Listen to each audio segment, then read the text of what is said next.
一透早，安南区公所外口有一个水果礼盒，这是良讯建设公司甲李爱文教关怀协会要捐赠予安南区内低收入户的物资。每年良讯建设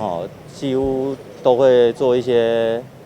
寒冬送暖的动作，以前都在学甲、家里每年都在年末的时候都会发送一些礼品跟奖金。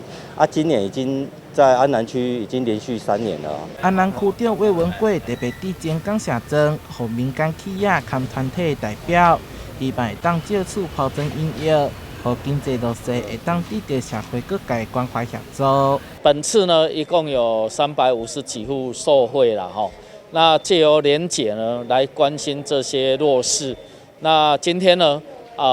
由我们利爱关怀协会还有良讯建设，那在这里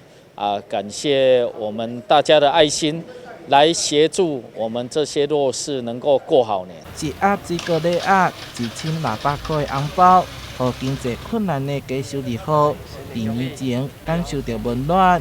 安南区公所希望未来会有更较侪民间企业团体、公司协力帮助弱势。